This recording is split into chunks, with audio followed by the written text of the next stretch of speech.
os caminhos concretos da expertise jurídica, entregando a vanguarda do direito superior na prática. Acesse institutoieja.com.br e transforme-se. IEJA. Ensinar é o que fazemos direito.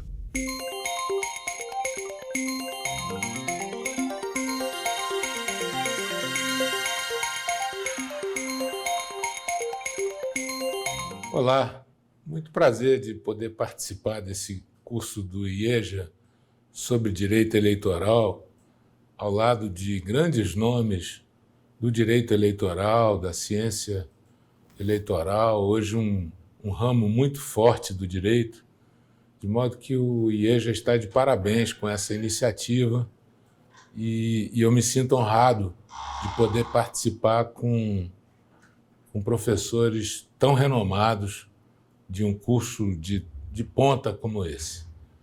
Sejam muito bem-vindos. Nossa exposição é falar um pouco sobre temas da atualidade, especialmente relacionados a notícias falsas e eleição.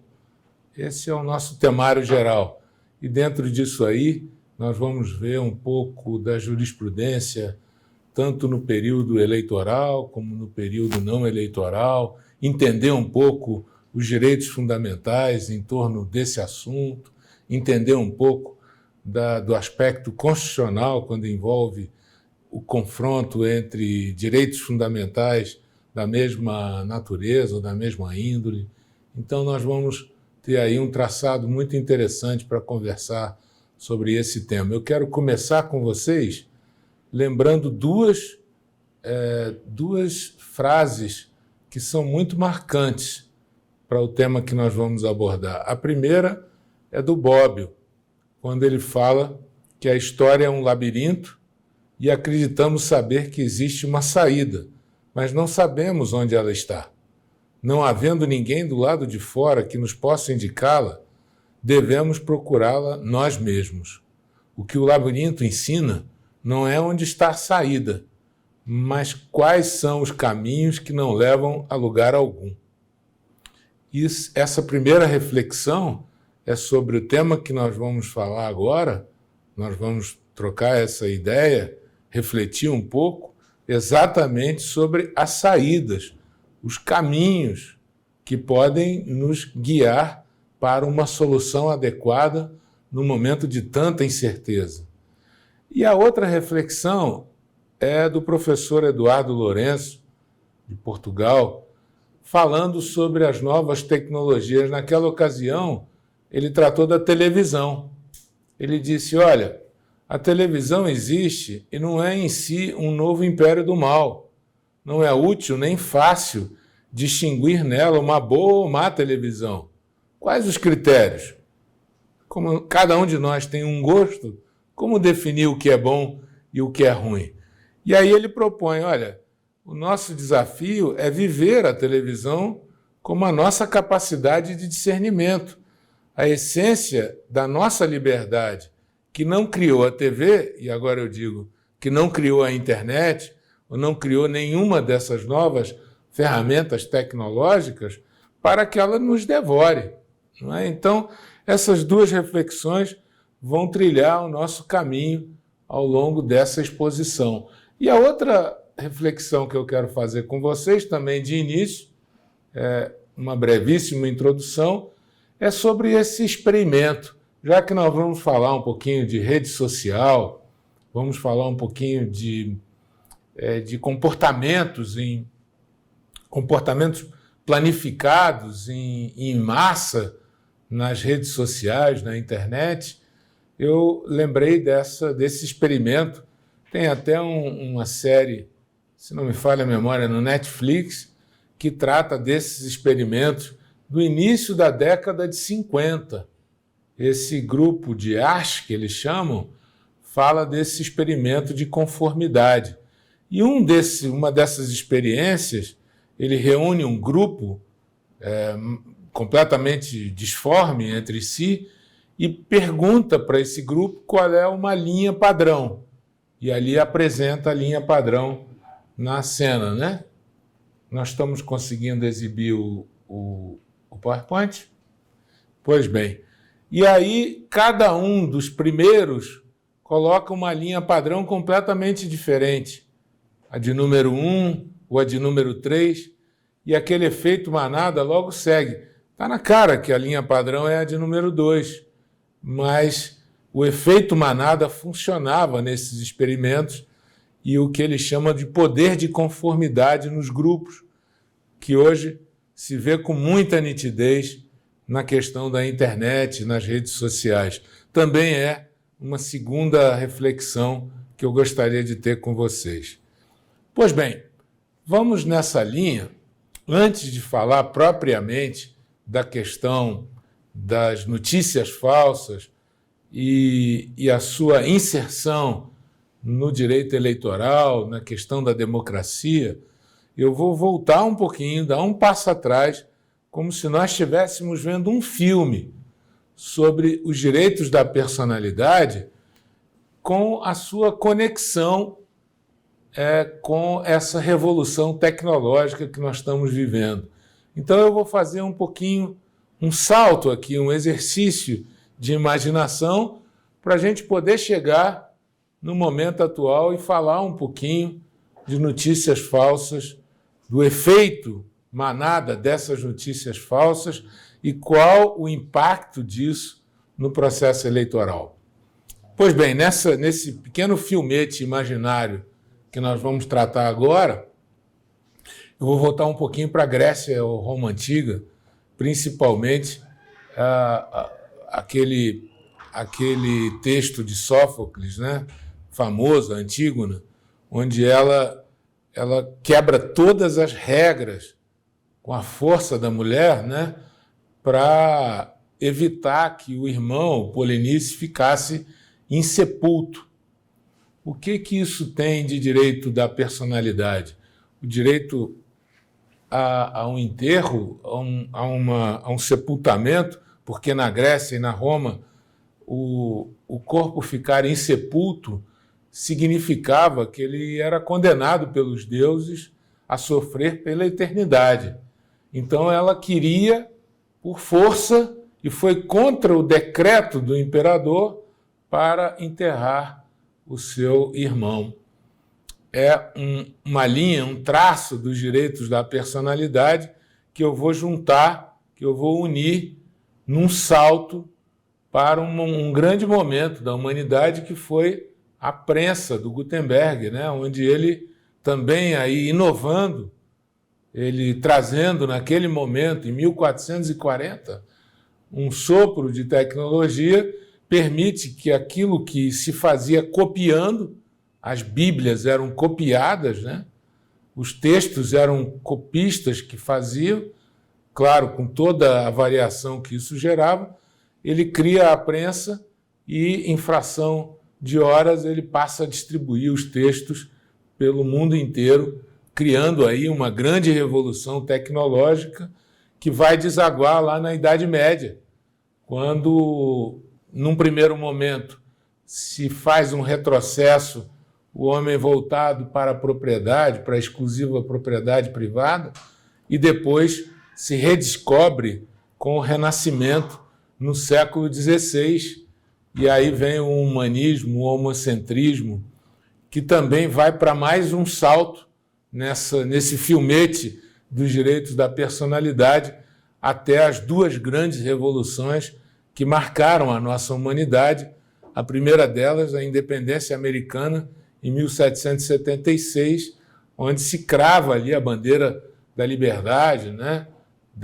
De que nenhum direito pode ser subjugado, o direito fundamental, a liberdade de expressão. E depois, pouco depois, a Revolução Francesa, que criou, também gravou ali os conceitos de liberdade, igualdade, fraternidade, né? Então, essas duas revoluções marcaram o mundo com esse sopro de fundamentos dos direitos da personalidade em conexão, cruzando em estradas paralelas, mas que andam, em algum momento, se cruzam com os avanços da tecnologia. Depois vieram as duas grandes guerras mundiais, em 14 e depois em 39 e 45. E com elas, o grande temor do homem de que os seus problemas, tal como aconteceu com a guerra, fossem somente resolvidos pela força, né? Um grande retrocesso. E aí vem a Declaração Universal dos Direitos do Homem, de 1949, e a partir daí, uma grande reflexão sobre o sistema de justiça no mundo inteiro começa a acontecer, o questionamento sobre a função dos tribunais, né? Sobretudo quando surge a Revolução Industrial, trazendo máquinas a vapor, motor, telefone, telégrafo. O telégrafo foi o primeiro avanço tecnológico que gerou uma reflexão num estudo marcante do Warren e do Brandeis, um deles juiz da Suprema Corte Americana, num texto de 1890, conhecido por todos nós, chama Right to Privacy, o direito à privacidade. Conta-se que é um texto onde ele ficou muito incomodado, o Brandeis, com o casamento de uma filha dele que foi devassada por jornalistas que imediatamente, por meio do telégrafo, se comunicaram, os jornalistas, com as redações, passando fofocas sobre o casamento. E ele, então, começou a reflexão sobre o progresso tecnológico e o direito à privacidade pelo ângulo do direito.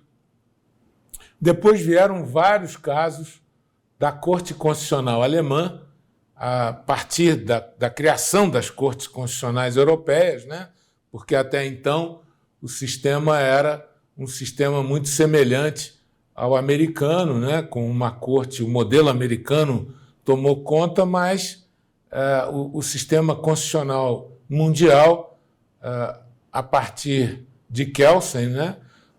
Cria as cortes constitucionais e elas frutificam no mundo todo, a alemã, a espanhola, a portuguesa, enfim, a Europa continental praticamente toda segue esse modelo.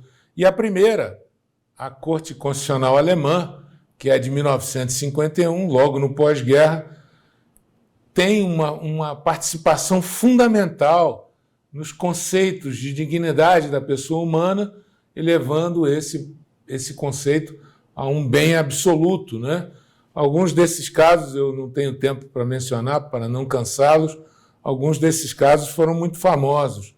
Mephisto, né? Aquela biografia não autorizada do Klaus Mann, é muito interessante, né? E esse romance, Esdra, era a liberdade da arte versus o direito à intimidade, já ali dois conceitos de magnitude constitucional se degladiaram e foram lapidados pela corte alemã. Depois, se a gente pudesse avançar no nosso filmete, vamos para a década de 70, onde teve o caso Watergate, onde houve um grampo telefônico no Partido Democrata, né? Todos acompanharam. Agora mesmo tem uma minissérie muito também interessante, chamada Gaslight, né? Que retrata esse fenômeno do Watergate por uma visão daqueles que não foram os personagens principais. Muito interessante. Mas ali também a violação à privacidade pelo grampo telefônico fez com que houvesse a queda de um presidente da República, da República mais poderosa do país, que é a República Americana, né? Tamanha é a importância da liberdade, da violação à privacidade, que chegamos aí ao estado da arte moderno, né? Que é a era da comunicação, talvez a revolução tecnológica dentro da revolução tecnológica, que é a era da comunicação instantânea, que o Bauman, um filósofo que faleceu há pouco tempo, né, falava da sociedade da hiperinformação, ou a sociedade espetáculo, né? Ele se referia a esse momento como a modernidade líquida, onde você elimina as barreiras progressivas entre o público e o privado, né?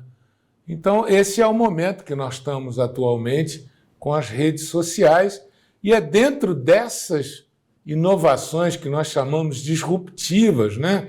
Com nanotecnologia, biologia sintética, genética. Quais são as perspectivas para o judiciário no tratamento desse tema, né? Eles já começam a chegar para nós. Por exemplo, nós temos alguns casos já no mundo de responsabilidade civil por drone ou de veículos não tripulados. Inclusive, em março de 2018, o Uber cancelou os testes de carro sem motorista depois de um acidente que gerou uma indenização. Alguns doutrinadores já estudam personalidade jurídica para robôs. E muito se questiona atualmente sobre algoritmos, né? Algoritmos que criam discriminação em algum sentido ou que geram responsabilidade civil. Nós temos aí uma pleiade de novos temas para aportarem ao judiciário, que estão aportando ao judiciário: barriga de aluguel, reprodução in vitro, bioética, eutanásia, esterilização humana, tudo isso gerado por essas novas tecnologias. Eu destaco aqui, para fechar esse tópico, e nós partimos para o ponto que interessa, eu destaco aqui essa questão da regulação das plataformas, né? Hoje muito se fala do modelo de negócio das plataformas. Qual é esse modelo de negócio que nós temos hoje? É um modelo onde cada engajamento, o estímulo ao engajamento, polarizado para um lado ou para o outro, odeio ou amo, gera consequências para o modelo de negócio. Quanto mais engajamento, mais propaganda, mais lucro. Será que esse algoritmo que estimula polarização ou estimula engajamento em alguns temas, por exemplo, como de notícias falsas, ou crimes, ou suicídio, por exemplo, será que esse algoritmo não pode ser controlado? Será que a regulação não deve vir por aí? Talvez esse seja o caminho para nós tratarmos de propaganda eleitoral e notícias falsas, sobretudo em defesa da democracia. Bem, no campo do direito da personalidade, nós sabemos que ela é gênero do qual são espécies vários outros conceitos: honra, intimidade, imagem, direito de expressão, informação. A nota comum para todos eles é a dignidade da pessoa humana. Um consenso ético, mais do que, para além das palavras, um consenso ético do mundo ideal. Então, por isso que ele é o direito da personalidade absoluto, indisponível, imprescritível, extrapatrimonial, está na nossa Carta desde 1937 e tem uma redação muito firme no artigo 5º, que trata dos direitos e garantias fundamentais, tanto no inciso 4º como no inciso 9º. É livre a manifestação do pensamento, vedado o anonimato, é livre a expressão da atividade intelectual, artística, científica, de comunicação, independentemente de censura ou licença. Caminhando um pouco mais para o ponto que nós tratamos hoje, notícias falsas, esse termo explodiu no dicionário Oxford em 2016, foi eleito o conceito de pós-verdade ou post-truth, foi eleito o conceito do ano, né? A referência do ano.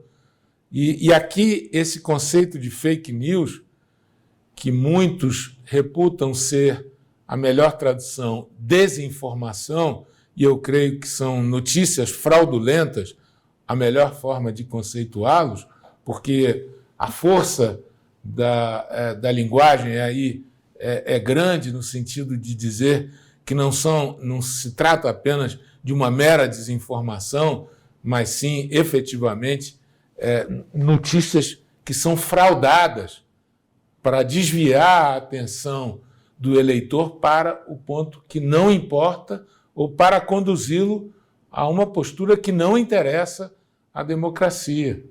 Por isso que notícias fraudulentas me soa melhor do que um mero conceito de desinformação. Na área do direito, esse tema pode ser analisado por vários prismas: direito constitucional, direito penal, filosofia do direito, direito eleitoral, que é o que mais de perto nos interessa. Então, aqui, esquematicamente, para que a gente possa ter uma visualização, fake news ou notícias fraudulentas, e a análise pelo direito constitucional, o direito civil, direito privado em geral, o direito penal, o direito eleitoral e até mesmo a filosofia do direito. No caso do direito constitucional, o direito civil, o direito privado, que é o primeiro que nós vamos analisar, abre-se um leque para esse exame por 3 portas. Primeiro, o da liberdade de expressão, o eventual abuso e o conceito de ponderação, que nós vamos ver na sequência. Nesse campo da ponderação de valores em conflito, quando ocorre o que nós chamamos, o que vocês também já conhecem, a colisão de direitos fundamentais, parte da doutrina constitucionalista diz que há uma certa hierarquia dentro desses conceitos, né? No meu modo de ver, não há hierarquia nenhuma, todos têm previsão constitucional, todos estão inseridos dentro do mesmo campo. O que o juiz tem que fazer quando há esse conflito, quando há essa colisão, é ponderar os valores em conflito de acordo com a melhor interpretação para prevalecer o melhor resultado para a sociedade. O Dworkin utiliza-se de um conceito muito interessante, que é o do juiz Hércules, aquele que dirime os hard cases, que ele chama, os casos pesados, os casos mais difíceis, né? Justamente utilizando regras de interpretação, que Alexis foi o que melhor abordou e com melhor profundidade tratou desse princípio, que se chama princípio da unidade da Constituição, onde se estabelece de saída que não há antinomias insolúveis dentro desse conceito. Por quê? Porque, no meu modo de ver, não existe hierarquia entre direitos de natureza estabelecida dentro da Constituição, há uma predominância do interesse público e essa é a chave. Seguramente, essa é a chave para fazer a ponderação. Interesse público, onde pesar mais para o interesse público. E permeando isso, a razoabilidade. O Eduardo Culturi, né, um jurista, um processualista uruguaio, ele foi muito feliz nessa expressão. O intérprete é o intermediário entre o texto e a realidade. Eu vou passar um pouco batido aqui, porque o nosso tempo aperta, né? Mas alguns casos são muito recorrentes na utilização disso que nós chamamos de ponderação, e vai aqui apenas um pequeno exemplo. Eu destaquei esse acórdão do então ministro Baleiro, Aliomar Baleiro, porque ele tem uma frase ali muito certeira quando você trata da ponderação. Ele diz, olha, eu vou analisar a ponderação pela consciência do homem médio do seu tempo, porque o que para mim era ilegítimo no começo do século passado, hoje certamente não o será. Antes você não podia ir para a praia com determinados trajes. Hoje, se você for, você está completamente fora do padrão e da realidade. Então, é a análise pela consciência média do homem do seu tempo.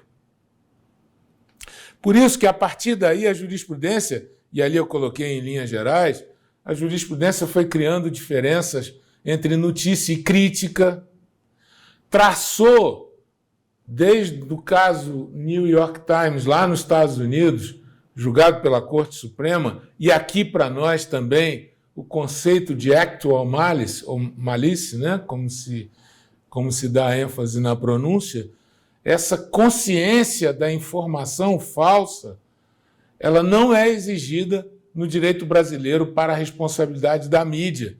Isso também foi sendo construído pela nossa jurisprudência. Também passou-se a exigir, para o caso da ponderação, a contemporaneidade da informação. Se houver uma diferença muito grande no tempo, justamente porque é a consciência do homem médio do seu tempo, já não é mais possível uma ponderação razoável dos temas em conflito.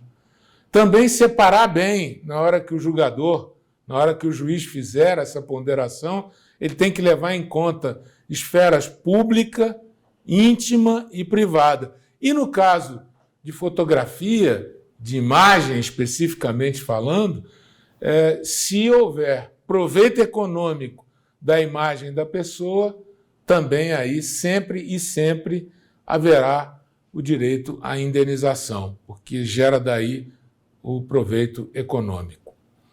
Qual a legislação aplicável para o período não eleitoral quando se trata de notícias falsas e aí desviando para o ataque aos direitos da personalidade?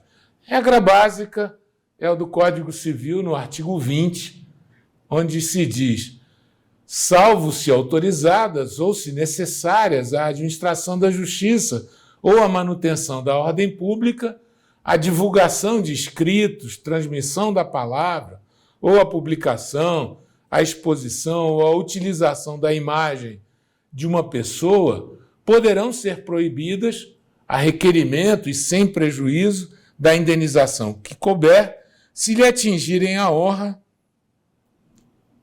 a boa fama ou a respeitabilidade, ou se destinarem a fins comerciais.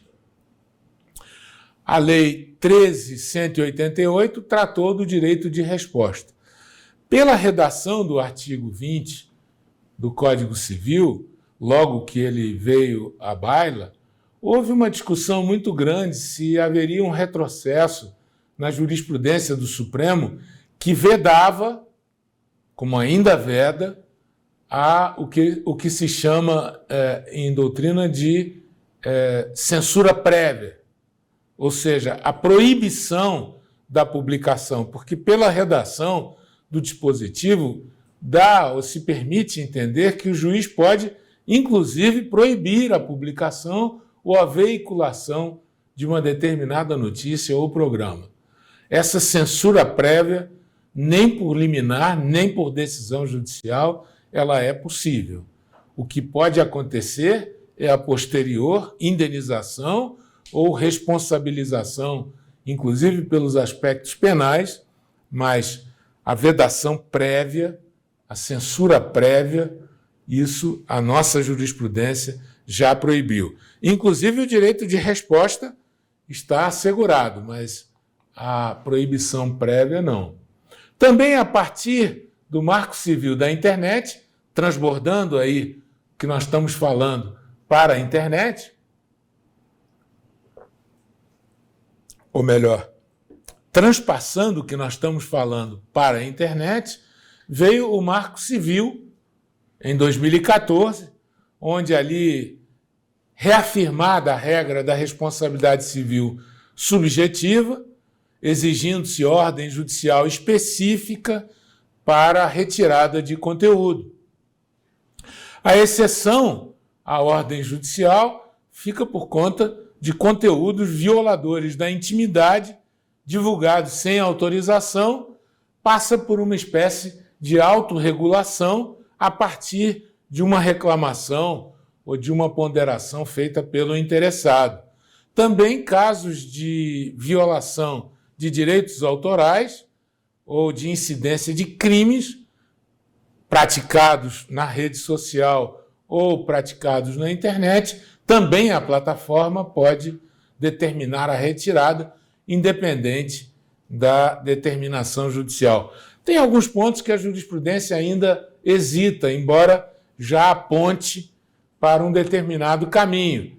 Jurisprudência, volto a dizer, em período não eleitoral, que nós estamos aqui traçando a distinção das notícias fraudulentas que causam violação a direitos fundamentais no campo do direito civil, constitucional, para depois falarmos um pouquinho, e muito brevemente, do direito penal, e em seguida do direito eleitoral, para finalizarmos essa nossa jornada aqui até chegar ao impacto disso para o momento atual. Então, alguns pontos eu coloquei que ainda não estão totalmente cristalizados, né? A diferença entre provedor de conteúdo em geral para os demais tipos de provedor, embora a jurisprudência defina, há uma zona cinzenta que cada vez mais dificulta, a partir da evolução da tecnologia, a utilização de um ou de outro conceito. Também a forma de notificação da plataforma, administrativa ou judicial, a forma como ela deve ser feita, ainda há também certo... se contrapõem um pouco esses conceitos. E a necessidade ou não de indicação da URL, ela já está cristalizada para a retirada de conteúdo, mas nos casos que nós chamamos de desindexação, ainda não há propriamente uma definição sobre isso. E ainda mais quando se trata de mídias sociais e a utilização dos robôs ou dos algoritmos, né? Ainda, como se disse aqui, não tem nem regulação sobre esse ponto.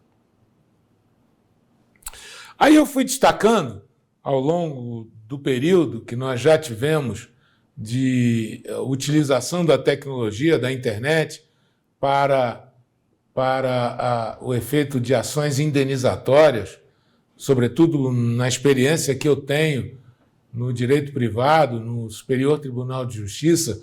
Eu já ocupo uma cadeira na 4ª turma há quase 14 anos, então eu pude acompanhar a evolução dessa jurisprudência muito de perto, tendo participado, talvez, dos principais julgamentos sobre esse tema, para minha felicidade. Então, eu fui destacando, e eu aqui não vou tomar o tempo de vocês, nem cansá-los, mas para alguns temas interessantes. Por exemplo, o caso de violação praticado na internet, se foi praticada no estrangeiro e o requerido sofreu a ação no foro brasileiro. Ele pode ser demandado no foro brasileiro se a violação, se a notícia é falsa, se a violação ao direito à personalidade dele foi praticado no exterior? Sim, porque é reiterado o entendimento de que prepondera aí o artigo 100, inciso 5º, alineado, CPC, sobre as regras do 94 e 100, permitindo a ação indenizatória por danos morais e materiais no foro do local onde ocorreu o ato ou o fato. Também aqui, como eu adiantei, o tema da desindexação. O que é esse tema da desindexação? É um tema muito interessante. Toda vez que se fala sobre uma determinada pessoa ou uma determinada matéria, o que vem em primeiro lugar são as notícias que o buscador quer. O que o interessado deseja não é a retirada dessas notícias. O que ele quer é desindexar o seu nome das recorrências à busca daquele tema. Esse caso da desindexação, permitido por 3-2 aí, por esse julgamento na 3ª turma, ainda é um tema em aberto. Nós julgamos esse caso no direito eleitoral, se era possível um candidato contratar uma pesquisa ou uma campanha e aparecer na rede social o nome de outro, e acabei vencido nessa matéria lá, como se a indexação é um modelo de negócio das plataformas, se admitiu a contratação, o que me pareceu uma burla ao direito de informação. Eu vou passar aqui por alguns desses temas, não vou perder tempo de contar-lhes em detalhes, porque o nosso tempo é escasso e eu não quero cansá-los com isso. Mas, por exemplo, compartilhamento de dados sociais com cartão de crédito, houve aí o pedido de indenização por isso, e o judiciário já se manifestou. O famoso direito ao esquecimento, nós, da quarta turma, fomos os primeiros a julgar esse caso do direito ao esquecimento, tratando-o como um direito autônomo, porém inserido no campo dos direitos da personalidade. Já aí a doutrina falava, desde a 6ª jornada de direito civil, falava na tutela da dignidade da pessoa humana na sociedade da informação, incluindo o direito ao esquecimento. Nós julgamos 2 casos, na quarta turma, o caso da Candelária e o caso Aida Cury. Um deles foi ao Supremo, que definiu o conceito de direito ao esquecimento.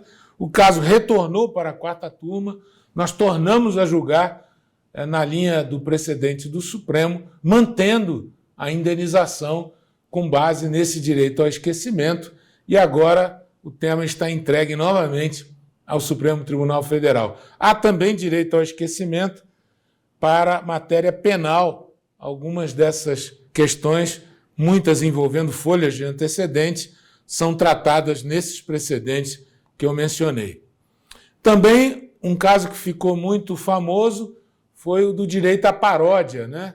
Direito de marca ou direito autoral entre a Folha de São Paulo e a Falha de São Paulo. Curiosamente, se pretendia impedir a Falha de São Paulo de exercer o seu direito de paródia, o que acabou sendo negado pelo tribunal.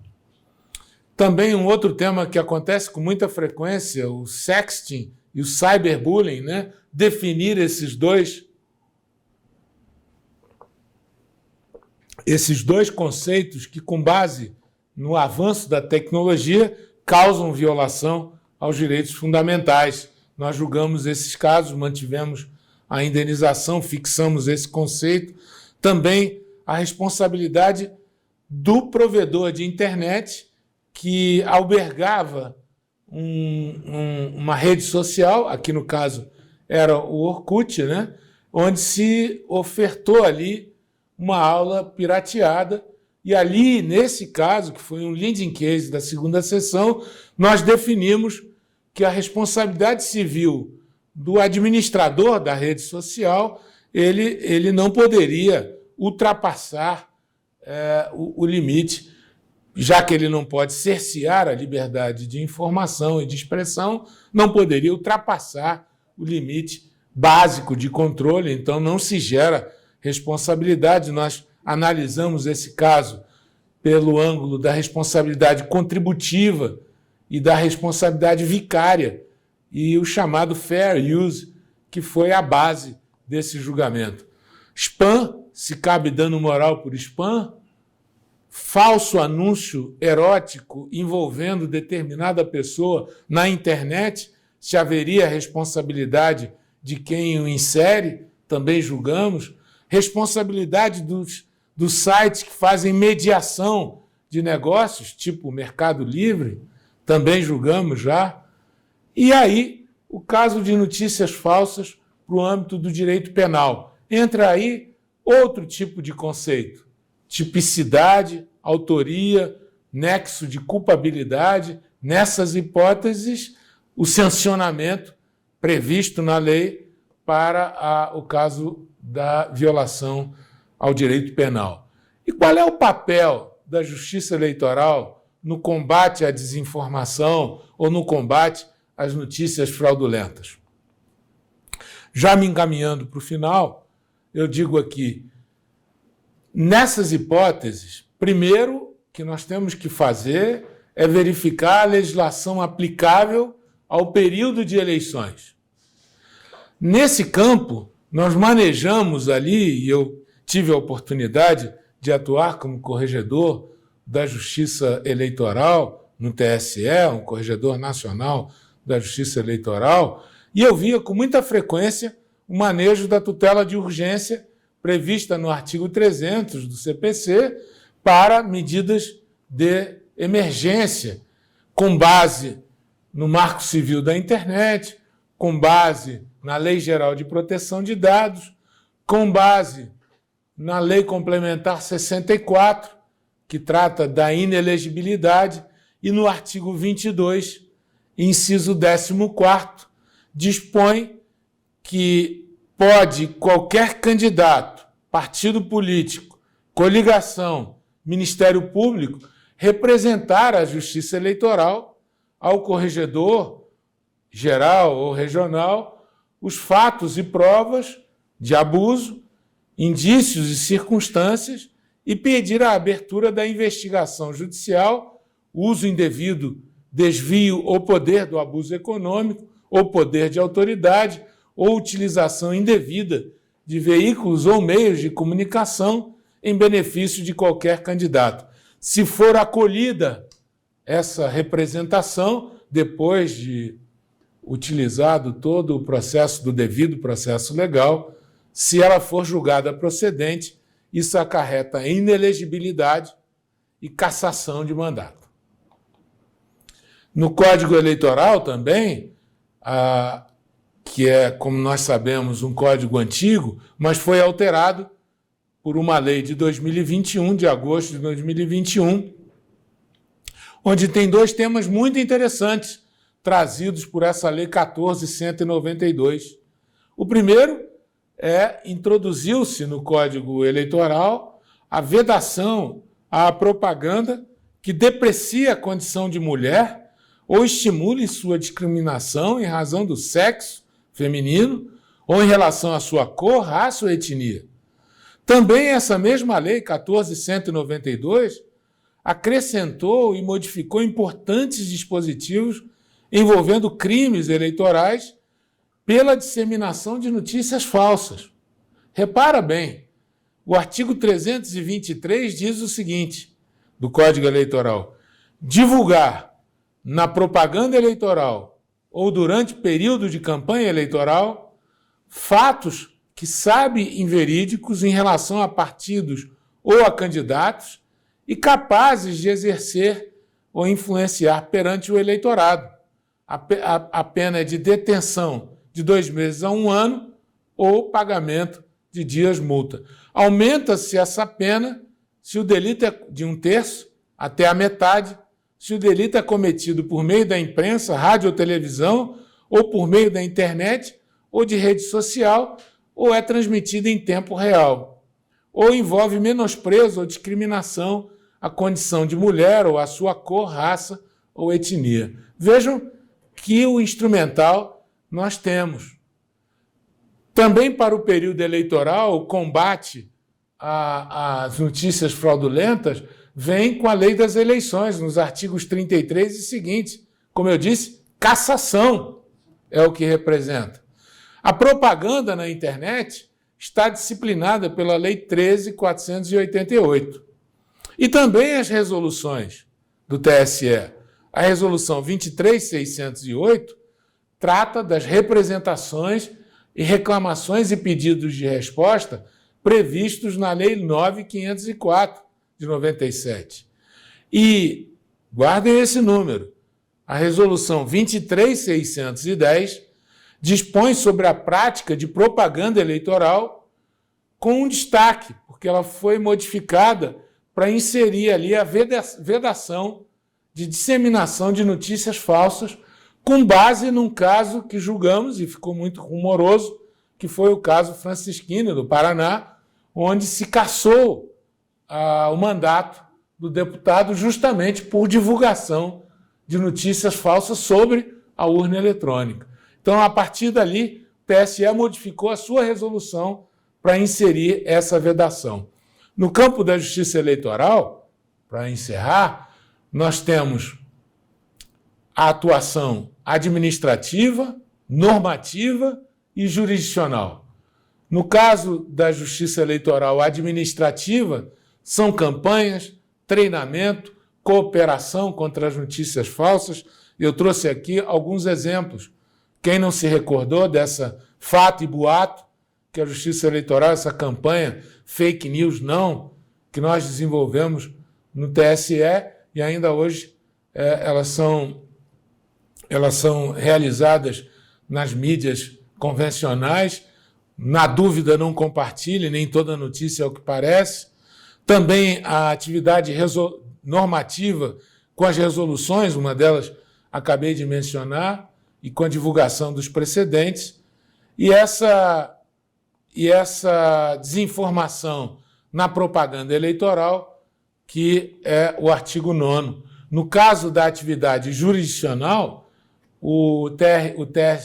a Justiça Eleitoral, os TSE e os TREs, atuam tanto na propaganda irregular, como no uso indevido dos meios de comunicação e como na questão do abuso de poder. Nesse caso, nós temos alguns precedentes tratando tanto de propaganda eleitoral, são essas duas para determinar, por exemplo, uma liminar para que seja retirada uma notícia contra um candidato, como essas últimas duas decisões do TSE que fixaram dois conceitos.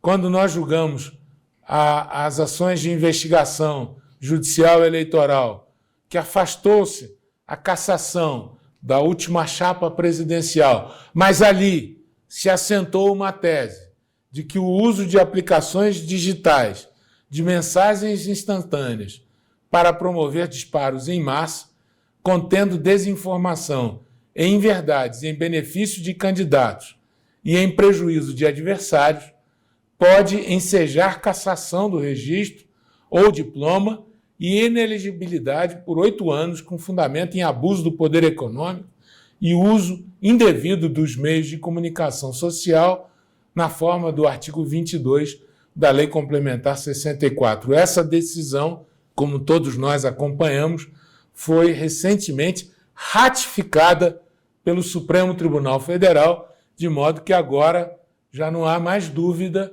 de que espalhar notícias falsas, se houver desinformação e inverdade em benefício de candidatos e em prejuízo de adversários, enseja cassação do registro ou diploma e inelegibilidade.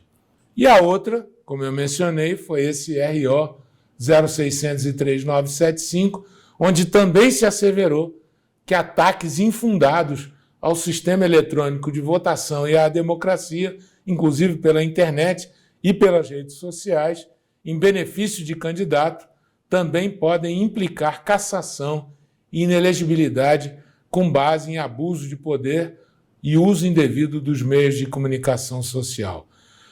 Por último, mas não menos importante, no inquérito administrativo, no âmbito da Corregedoria Nacional da Justiça Eleitoral, se suspendeu a monetização de canais de usuário que utilizavam plataformas digitais na internet para veicular ataques infundados à democracia e ao sistema de votação. Não impede-se a divulgação das notícias, porque aí se poderia alegar algum tipo de censura. O que nós fizemos foi impedir que se ganhe dinheiro com essa prática. A monetização foi suspensa, todos esses recursos estão depositados à disposição da Justiça Eleitoral. Eram essas as...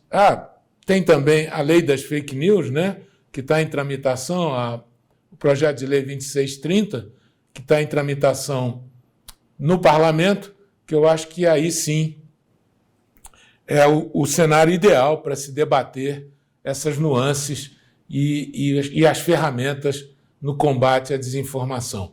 Eu concluo com essas duas manifestações. A primeira é do presidente da Associação Nacional de Jornais, Marcelo Resch, que disse o seguinte: a primeira forma de combate às notícias falsas ou fraudulentas, a era da pós-verdade, é a produção por jornalistas de conteúdo profundo, denso, ultra especializado e de alta credibilidade, distribuído em qualquer formato e a qualquer momento, mas sempre com seu certificado de origem, para atestar que a reportagem e as suas informações não fazem parte de uma fábrica de ilusão.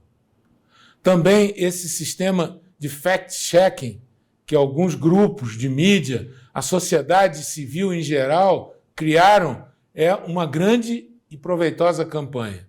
E, por fim, lembrar sempre que o principal protagonista para garantir o bom funcionamento das eleições e a igualdade de condições no pleito é a justiça eleitoral, guardiã da democracia em nosso país. Olha, muito obrigado pela atenção com que me ouviram. Eu estou pronto para as respostas às perguntas.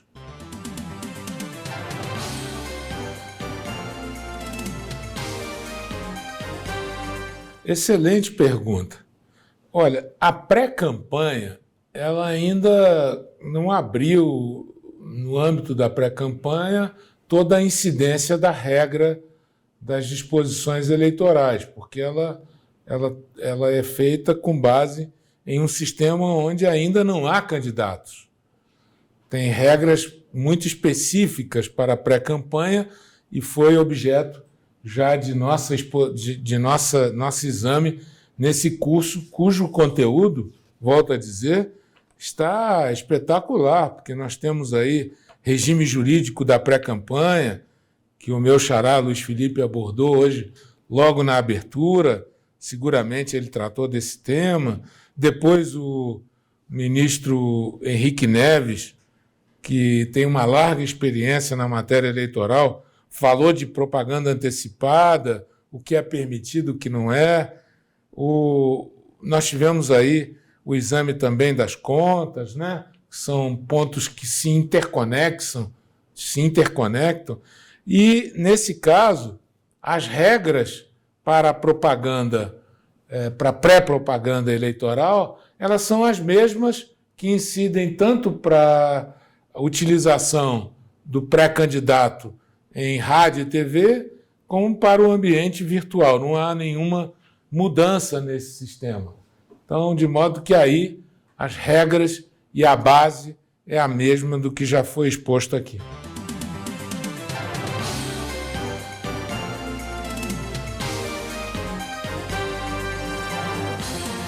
Não, Renato, se é um fato o que se alega, sem nenhuma adjetivação, não. Pois então, eu quero novamente agradecer a atenção com que todos me ouviram. Foi uma honra poder estar aqui com vocês e dizer da minha alegria de poder coordenar esse curso prático de direito eleitoral com uma pleiade de juristas dessa magnitude e um programa ambicioso onde nós abordamos praticamente os principais pontos do direito eleitoral. Bom curso para todos vocês. Acesse institutoieja.com.br e transforme-se. Ensinar é o que fazemos direito.